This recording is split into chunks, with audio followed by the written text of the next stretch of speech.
Bah alors Fabrice, il semblerait que tu aies une solution pour qu'on puisse diffuser en direct au plus grand nombre des conférences ou même organiser des séminaires et qu'on puisse interagir, poser des questions sans souci de connexion ou de saturation. Alors oui, en fait, l'idée, c'est de bien jauger le type de diffusion qu'on veut en fonction de l'usage. Là, on a une visioconférence à 3, donc c'est peut-être pas la peine de l'envoyer sur TF1. Ça peut être aussi confidentiel. Maintenant, on a tous vu que gérer une visioconférence avec plus de 10-15 intervenants, ça devient vite compliqué. Il faut faire fermer les webcams, il faut beaucoup de discipline. Il faut aussi pallier avec les problèmes que vont avoir les gens en cours de route, des connexions, ce genre de choses. Donc l'idée, c'était alors, il y avait un cahier des charges qui était assez fort.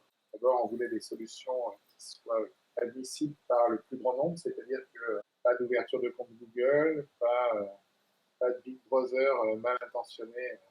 Je ne peux pas nommer ces messageries qui ont posé des problèmes ces temps-ci. Un certain nombre sont simplement interdits. Et surtout de la simplicité, c'est-à-dire que je crois qu'un des gros challenges, c'est de ne rien imposer, par exemple, à l'intervenant. Pas lui imposer l'installation de logiciels, ce genre de choses. À l'origine de ces choses-là, c'est Parlons Mac. Donc c'est une initiative d'Animac pour, pendant le confinement, pouvoir proposer 2 heures de diffusion tous les jours avec des intervenants, des énigmes, des petits jeux, ce genre de choses. Et on s'est posé la question de comment faire à ce moment-là. On ne pouvait pas inviter, d'abord on ne connaît pas le nombre de spectateurs à l'avance, donc on ne pouvait pas les inviter sur une visio. Ce nombre a dépassé plusieurs fois la centaine, donc fatalement ça aurait été fait trop de. On a eu besoin de modération aussi, parce qu'il y avait des gens qui n'étaient pas forcément bien intentionnés qui venaient regarder l'émission. Donc voilà, ça c'est tout le schéma. Alors on a trouvé les outils très chers, on a trouvé les outils pas adaptés, on a trouvé les outils qui plantaient.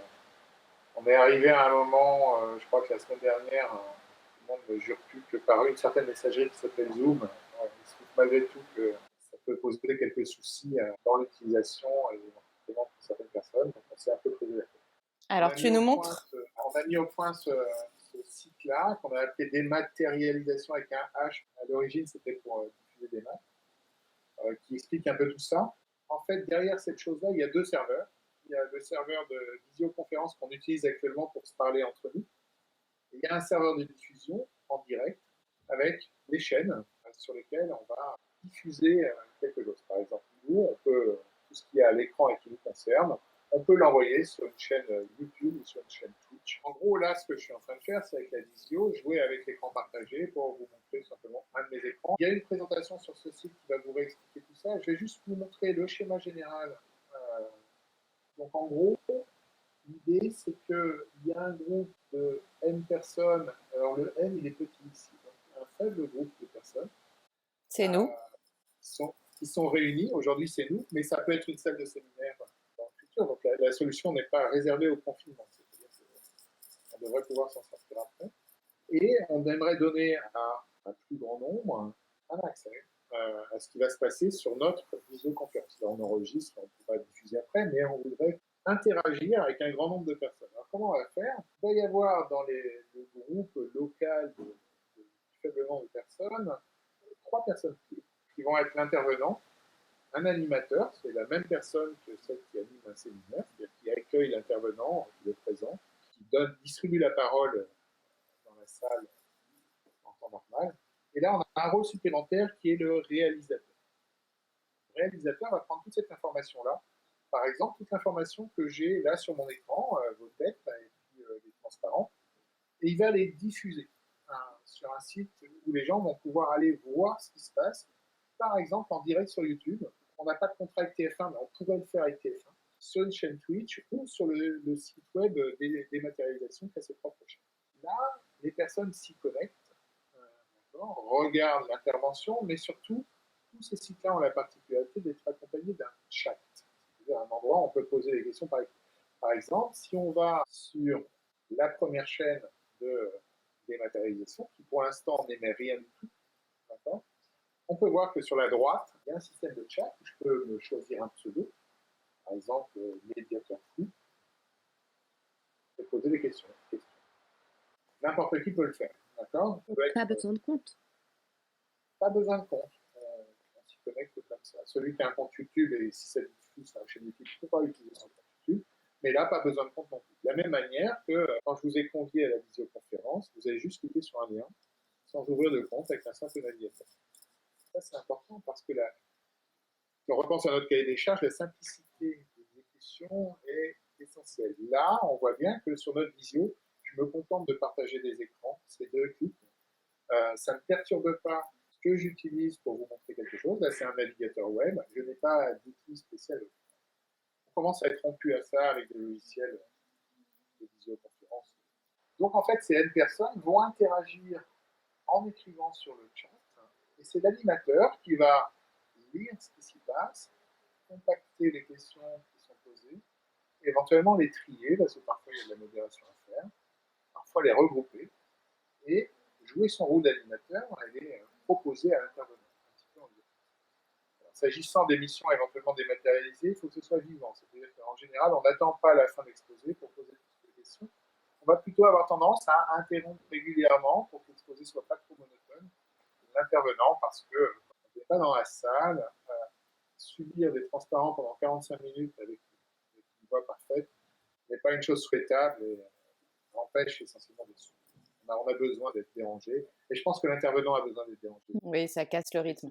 C'est une des réflexions qu'on nous a faites sur la chaîne Parlons Maths. Ils ont vraiment apprécié d'avoir un animateur avec eux plutôt que de parler à une webcam pendant une heure.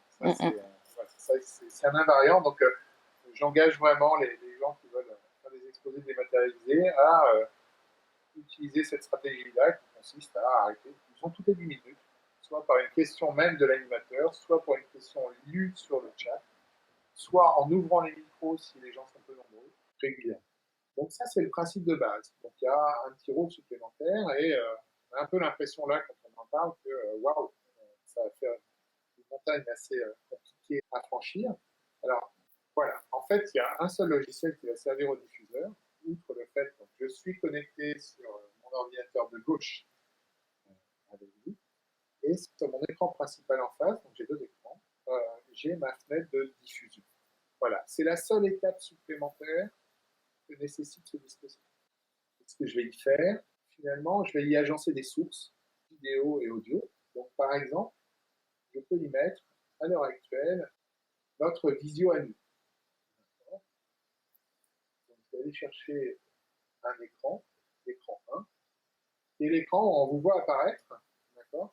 Mais après, on voit, à la place de mes transparents, mon écran qui, lui, vous montre apparaissant dans mon écran, et ainsi de suite. Donc, on a cet effet de choses infinies. Alors, il apparaît de façon beaucoup trop grande, donc je vais le réduire. De façon assez simple. Juste avec la souris, et puis je vais le caser dans un coin, comme ça. Voilà. Donc, l'écran noir que j'ai en face de moi, je suis en train de préparer progressivement mon écran de diffusion. Je vais y mettre des sources audio, des sources vidéo. Là, par exemple, je peux rajouter, on peut imaginer que l'intervenant a 2 sessions de visioconférence ouvertes. Dans l'une, il a ses transparents qui sont modélisés par ce que je viens de mettre par vous. Et dans l'autre, on pourrait imaginer qu'il y a un iPad ou une tablette graphique quelconque, tout ce qu'on veut. Donc là, évidemment, c'est ce que je vois de mon iPad à moi, sur lequel je peux écrire en direct. Les fenêtres sont un petit peu mal agencées, donc j'ai un moyen assez simple de les ajuster très proprement, de sorte à avoir une présentation de mon écran général qui soit beaucoup plus visible, avec à ma gauche un autre visio, et puis à ma droite, un iPad par exemple, ou l'iPad de l'utilisateur. S'amuser à ajouter de cette façon-là tout un tas de sources vidéo, comme, je sais pas, la webcam. Alors tiens, on va utiliser une autre webcam avec un autre angle de vue. Voilà. De cette façon-là, comme j'aime bien le voir, je vais me mettre un peu partout. Et tu es capable d'ajouter un logo ou quelque chose comme ça? Une image fixe? Allons bon, voilà la com qui arrive au grand galop. Oui, bien sûr, on peut rajouter toute forme de source, qu'elle soit vidéo statique ou dynamique. Donc là, par exemple, j'ai en permanence sur mon bureau, tu peux imaginer le logo IEA, Bah euh, oui. rouge. Voilà, je, je vais le choisir, puis le rajouter comme si j'étais digne d'une émission de télé professionnelle, en bas à gauche, en haut à droite. Euh, je peux même le mettre sur toi. Voilà. Voilà. Je peux aussi aller capturer un bout d'image, c'est-à-dire que là, ce que tu vois, c'est toute la fenêtre, mais je peux me dire, OK, je vais prendre que mes interlocuteurs, donc je vais réduire l'image dont je veux me servir de cette partie-là, de cette façon-là. Hop, voilà. On est un peu petite là quand même. Ouais, Ah, voilà. C'est pas mal, c'est pas mal. Est-ce que tu peux aussi rajouter du son, de la musique? Alors, la dernière fois que j'ai rajouté de la musique, je me suis fait gronder par monsieur YouTube qui m'a dit que j'avais pas le droit de diffuser la musique que j'ai mis. Donc là, on va se concentrer des micros si jamais on veut.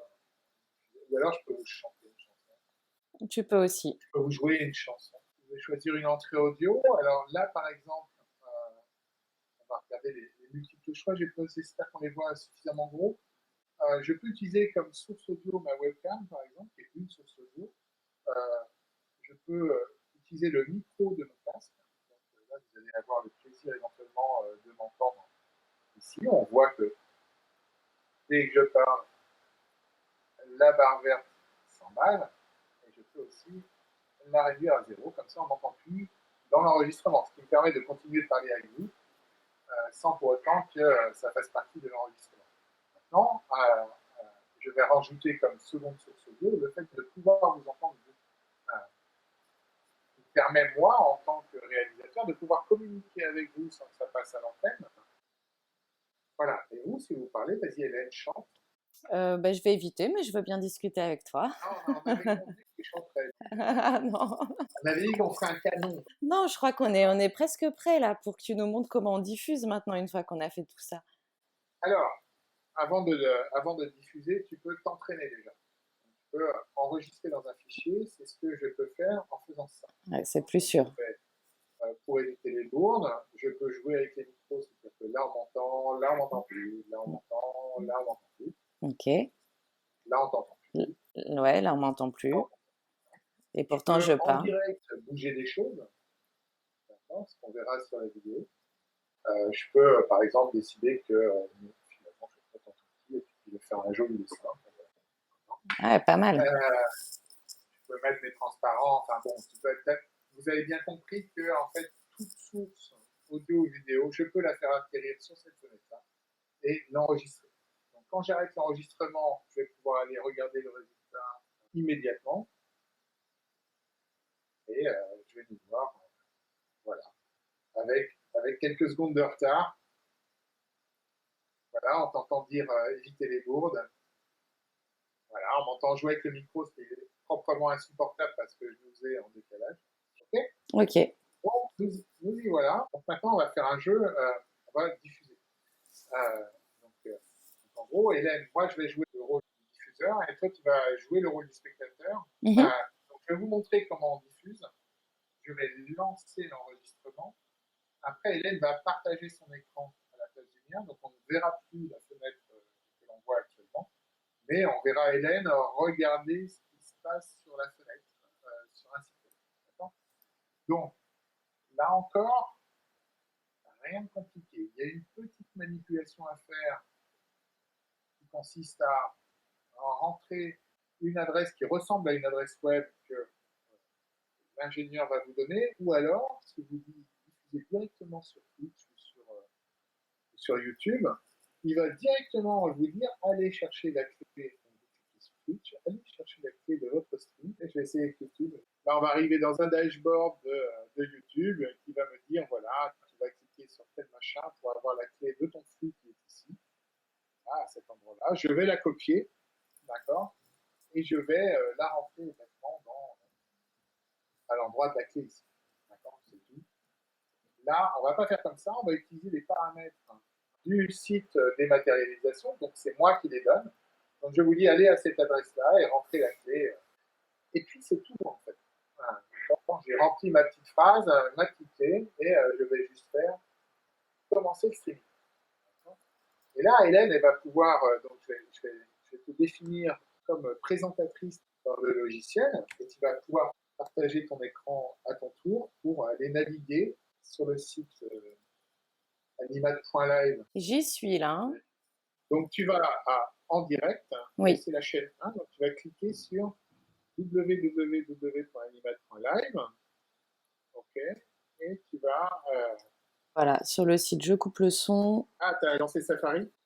Non, tu ne peux pas partager ton écran avec Safari. Ça, c'est un truc, c'est-à-dire que sur ce logiciel-là, BigBlueButton, il y a un ennui, c'est que si tu utilises Safari, il faut vraiment que Java soit bien installé, sinon, en fait, tu n'as pas la possibilité du partage d'écran.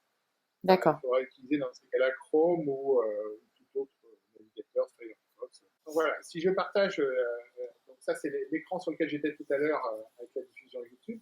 Donc maintenant, si je vais voir sur le site Animat le direct de la chaîne 1, je vais donc avoir ce que Hélène a à son écran. Je vais aussi couper le son parce que c'est proprement insupportable. Voilà. Et je nous ai avec un léger différé d'environ une dizaine de secondes, je pense à peu près. Ouais, je vois en bougeant, je vais bouger ça et puis ça va. Bonjour, nous sommes en direct. Tu viens d'écrire, Hélène. Je te vois. Okay. Là, on bouge mon écran. Donc, on a une quinzaine de secondes d'écart à peu près. Donc là, je peux lire les questions d'Hélène. Elle a dit bonjour, nous sommes en direct. Mais comme elle ne s'est pas donné de pseudo, elle s'appelle aussi Anonymous. Moi, je vais m'appeler Fabrice ici. Ok. Donc, juste pour dire, voilà, il n'y a rien de sorcier dans la diffusion. Essentiellement, si on résume, je vais retourner donc à mon écran PDS. Si on résume, on fabrique un écran en jouant avec des fenêtres qu'on importe et qu'on exporte, des sources vidéo qu'on importe et qu'on exporte, d'accord. Et puis, on a simplement un paramètre qui nous est communiqué par le site de diffusion à rentrer ici, une simple adresse avec une simple clé, donc qu'il s'agisse, voilà. Et là, la cerise sur le gâteau, c'est que là, par exemple, ici, j'ai donné comme paramètre la chaîne 1 de dématérialisation. Ici. Et si on utilise la chaîne 1 de dématérialisation, la petite cerise sur le gâteau, c'est que ce qui est dit ici, c'est qu'elle diffuse à la fois sur le channel 1 qu'on a vu, mais aussi sur la chaîne Twitch dématérialisation. Donc je clique dessus et je vais tomber sur la chaîne Twitch dématérialisation. Et normalement, si tout va bien, je vais nous voir en direct. Alors, ma machine a un peu de temps à charger, mais nous revoilà, mais ce coup-ci sur la chaîne Twitch, où on diffuse en même temps. Donc là, en plus, le diffuseur ne s'occupe de rien. C'est vraiment le site qui fait ça. Alors bien sûr, on n'est pas obligé de diffuser selon la chaîne qu'on va choisir, bah, la diffusion pourrait être simplement sur Animat, ou alors aussi sur, je sais pas, ici par exemple, il y a Parlons Math, qui diffuse sur 2 chaînes très spécifiques. Donc, après, évidemment, il y a des modes un peu plus sophistiqués. Donc là, vous voyez, mon écran est séparé en deux. C'est un truc qui me permet de préparer une scène à gauche, d'accord. Par exemple, tiens, allez-y, je t'ai caché avec ça. Et une fois que ma scène est prête, de faire la transition avec l'écran de diffusion. Ce qui est à droite est ce qui est diffusé, ce qui est à gauche, c'est ce que je suis en train de préparer. Donc je peux en douce faire mes petites manipulations pendant que ça diffuse. Par exemple, là, j'ai envie de rajouter le logo, Animat. Quand même. Voilà. Parce que je change d'intervenant et que ma nouvelle émission, c'est une émission à Animat. Voilà, mon intervenant arrive, va commencer à parler et j'embraye sur une transition avec mon nouvel écran et c'est diffusé à partir du moment où je clique. Rendu totalement professionnel. On a le droit de se bourrer à gauche, on a le droit de faire des essais à gauche. Tant qu'on ne clique pas sur transition, on est bon.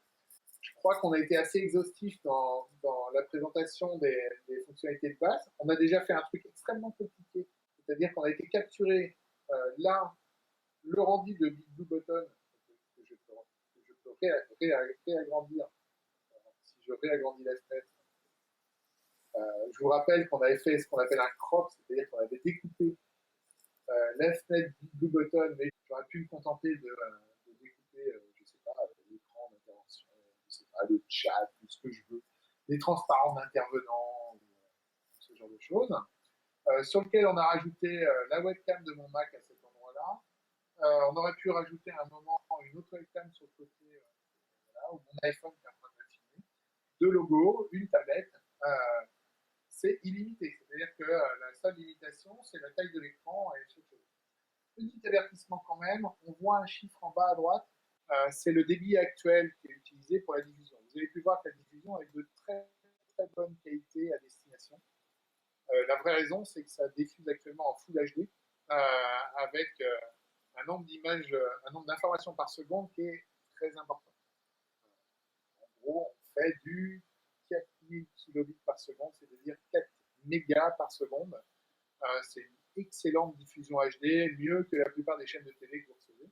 Ça suppose que ma connexion en téléversement accepte au moins 4 mégabits par seconde. Et ça, on ne peut pas le faire avec de la DSL. Oui. Non, la DSL, c'est maximum 1 mégabit par seconde. Je peux descendre ces paramètres-là en diffusion. Voilà, je peux passer à 1000 kilobits par seconde, c'est-à-dire descendre au niveau de la DSL. Alors, du Full HD à 1000 kilobits par seconde, on va voir que dans 20 secondes, très vraisemblablement, ça va être un petit peu plus flou que maintenant. Mais ça passe. C'est-à-dire quand bien même on n'a pas une bonne connexion, il suffit de régler proprement la diffusion. Ça passe, ça va passer avec un plus gros délai, parce qu'il y a deux traitements. Il va y avoir une dégradation ici, une transmission là-bas, et une forme d'interpolation à l'autre. Ok. Ok. Voilà, je vais arrêter le streaming parce qu'on nous a assez vu comme ça. Donc on récapitule. En gros, on a mis au point des serveurs de visio qui visiblement là nous tiennent depuis 29 minutes et 58 secondes à 4. Alors je vous le dis comme ça, en ce moment en parallèle sur le même serveur, il y a une visioconférence avec 15 participants et des webcams dans tous les sens. C'est une machine virtuelle tout à fait standard et absolument pas surgonflée qui gère ça. Un serveur de streaming où on a vu sur le site web dématérialisation plusieurs chaînes, donc 2 serveurs en tout. Pour diffuser, c'est juste un logiciel supplémentaire par rapport à ce qu'on utilise d'habitude. C'est comme faire une capture d'écran, on a un petit peu plus compliqué. On y monte ce qu'on veut, on prend le son qu'on veut et on diffuse ce qu'on veut. Et après, vous avez vu une utilisation un tout petit peu plus avancée. Alors, c'est pas tellement plus avancé, qui permet de préparer les scènes, voire même faire des transitions entre les scènes, c'est plutôt sympa. Rajouter des logos. On a fait une foule de trucs finalement en 30 minutes. Et là, on est paré à faire une diffusion quasiment professionnelle. C'est digne des plus grandes productions. C'est ça. Voilà, c'est assez facile. Je pense que c'était important de faire ce genre de vidéo pour montrer que c'est pas dur. C'est vrai. Il n'y a rien de difficile. Le seul accro qu'il peut y avoir, c'est l'installation même d'un logiciel, mais c'est des installations comme vous installez un logiciel normal. OBS, c'est un truc sur lequel vous cliquez, il s'installe tout seul, et puis après, ça tourne. D'accord. Voilà. Il y a la partie installation des serveurs, mais ça ne regarde pas l'utilisateur. Et je peux rassurer en même temps les ingénieurs système. On a installé dernièrement à l'Institut de Maths de Jussieu, c'est 20 minutes.